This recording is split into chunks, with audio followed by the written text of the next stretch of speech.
আসসালামু আলাইকুম রহমতুল্লাহ। সবাইকে স্বাগতম জানাচ্ছি আজকের ভিডিওতে। আজকের ভিডিওর বিষয় হলো কিভাবে ঢাকা টেলিকমে অ্যাড ব্যালেন্স করবেন। সো ঢাকা টেলিকমে টাকা অ্যাড করার জন্য সবার প্রথম অ্যাপসের ভিতর থেকে হোম অপশনে ক্লিক করবেন। এরপর অ্যাড ব্যালেন্স অপশনে ক্লিক করে মেইন অপশনটি সিলেক্ট করে কনফার্মে ক্লিক করবেন। কিছুক্ষণ অপেক্ষা করলে কিসের মাধ্যমে টাকা অ্যাড করবেন অপশনগুলো আপনার সামনে শো করবে। এখানে রকেট পার্সোনাল, নগদ পার্সোনাল, উপায় পার্সোনাল এবং বিকাশ পার্সোনাল, এই পার্সোনাল নাম্বারগুলোতে আপনি সেন্ড মানি করে এখানে টাকা অ্যাড করতে পারবেন। সবার প্রথম আমি রকেট পার্সোনাল থেকে কিভাবে টাকা অ্যাড করবেন সেই বিষয়টা দেখাচ্ছি। রকেট পার্সোনালে ক্লিক করার পরে আপনি অ্যাপসের ভিতরে কত টাকা অ্যাড করবেন সেটা লিখবেন। রকেটে সর্বনিম্ন 10 টাকা থেকে 50,000 টাকা পর্যন্ত অ্যাড করতে পারবেন। আমি এখানে 50 টাকা লিখছি। আপনার যতটুকু প্রয়োজন আপনি ততটুকু অ্যাড করতে পারেন বা তার চেয়ে বেশিও অ্যাড করতে পারেন, কোনো সমস্যা নেই। এরপর আমি নেক্সটে ক্লিক করব। নেক্সটে ক্লিক করার পর আমার সামনে একটি পার্সোনাল নাম্বার দেখাবে। এরপর নিচে একটি লেখা আছে, লেখাটি আমরা পড়ে নিব। রকেটে সেন্ড মানি ফ্রি, সবাই রকেটে টাকা পাঠান, 1002 টাকা করে কমিশন পাবেন। অর্থাৎ আপনি যদি আপনার রকেট থেকে আমাদের রকেটে টাকা পাঠান সেক্ষেত্রে আপনার অ্যাকাউন্ট থেকে কোনো চার্জও কাটবে না।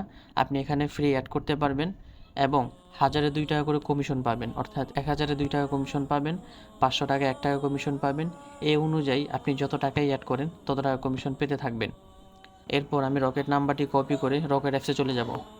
রকেট অ্যাকাউন্টে আসার পরে সেন্ড মানি অপশনে ক্লিক করে নাম্বারটি পেস্ট করে দিব। এরপর নেক্সটে ক্লিক করে কত টাকা পাঠাবো সেটা লিখব।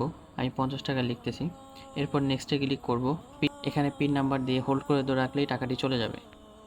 সেন্ড মানি সম্পূর্ণ হয়ে যাওয়ার পরে ট্রানজ্যাকশন আইডি কপি করার জন্য আমরা মোবাইলের মেসেজ অপশনে যাব। মোবাইলে মেসেজ বক্সে আসার পরে আমরা রকেটে ক্লিক করে সর্বশেষ লেনদেনটির ট্রানজ্যাকশন আইডি কপি করে নিব।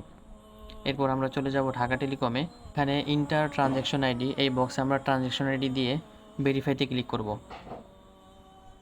ভেরিফাইতে ক্লিক করার সাথে সাথে আমাদের টাকাটি অ্যাড হয়ে যাবে। আমরা কনফার্ম হওয়ার জন্য উপর থেকে নোটিফিকেশন বক্সটি চেক করতে পারি অথবা নোটিফিকেশনটি ক্লোজ করে হিস্ট্রি অপশনে গিয়ে আমরা পেমেন্ট অপশনে চেক করতে পারি। এরপর আমরা দেখব কিভাবে বিকাশ থেকে সেন্ড মানি করে টাকা অ্যাড করতে হয়। আমরা অ্যাড ব্যালেন্স অপশনে গিয়ে মেন সিলেক্ট করে কনফার্মে ক্লিক করে দিব। এরপর আমাদের সামনে বিকাশ পার্সোনাল অপশনটি আমরা সিলেক্ট করব। আমি এখানে 500 টাকা অ্যাড করব, সেজন্য 500 টাকা লিখতেছি। আপনাদের যতটুকু প্রয়োজন হয় আপনারা ততটুকু অ্যাড করতে পারবেন। এরপর বিকাশ পার্সোনাল নাম্বারটি কপি করে নিব। চলে যাব বিকাশ অ্যাপসে। বিকাশ অ্যাপসে আসার পরে আমরা সেন্ড মানি অপশনে গিয়ে নাম্বারটি পেস্ট করে দিব। এরপর নাম্বারটির উপর ক্লিক করে আমরা সামনে যাব। এরপর আমি এখানে 500 টাকা লিখতেছি। এরপর এগিয়ে যান বাটনে ক্লিক করে পিন নাম্বার দিয়ে সাবমিট করে দিব। আমরা এরপর ট্রানজ্যাকশন আইডির উপর ক্লিক করে ট্রানজ্যাকশন আইডি কপি করে নিব। এরপর ঢাকা টেলিকমে চলে যাব। ঢাকা টেলিকমে আসার পর ইন্টার ট্রানজ্যাকশন আইডিতে আমরা ট্রানজ্যাকশন আইডি পেস্ট করে দিয়ে ভেরিফাইতে ক্লিক করব। ভেরিফাইতে ক্লিক করার পর আমাদের টাকাটি অ্যাড হয়ে যাবে এবং আমরা কনফার্ম হওয়ার জন্য উপর থেকে নোটিফিকেশন বক্সটি চেক করতে পারি অথবা প্রাইমারি নোটিশটি ক্রস করে দিয়ে হিস্টোরি অপশনে গিয়ে আমরা পেমেন্ট অপশনে চেক করে নিতে পারি। নগদ থেকে যদি আমরা সেন্ড মানি করে টাকা অ্যাড করতে চাই আমরা সবার প্রথম অ্যাড ব্যালেন্স অপশনে গিয়ে মেন সিলেক্ট করে কনফার্মে ক্লিক করব। নগদ পার্সোনাল অপশনটি আমরা সিলেক্ট করব। এরপর কত টাকা অ্যাড করব সেটা লিখব। আমি এখানে 1000 টাকা লিখতেছি। এরপর নেক্সটে ক্লিক করব। নেক্সটে ক্লিক করার পর আমাদের সামনে নগদ পার্সোনাল নাম্বারটি দেখাবে। আমরা নাম্বারটি কপি করে নগদ অ্যাপসে চলে যাব। নগদ অ্যাপসে আসার পরে সেন্ড মানি অপশনে গিয়ে আমরা নাম্বারটি পেস্ট করে দিয়ে সামনে এগোবো। পরিমাণে আমরা 1000 টাকা লিখব।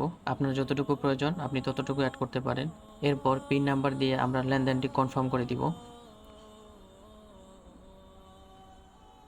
সেন্ড মানি সফল হওয়ার পর আমরা ট্রানজ্যাকশন আইডির উপর চাপ দিয়ে ধরে রেখে ট্রানজ্যাকশন আইডি কপি করে নিব। এরপর চলে যাব আমরা ঢাকা টেলিকমে। ইন্টার ট্রানজ্যাকশন আইডি বক্সে ট্রানজ্যাকশন আইডি পেস্ট করে দিয়ে ভেরিফাইতে ক্লিক করব। টাকা অ্যাড হয়ে যাওয়ার পর কনফার্ম হওয়ার জন্য আমরা নোটিফিকেশন বক্সটি অথবা হিস্টোরি অপশন থেকে পেমেন্ট অপশনটি চেক করে নিব।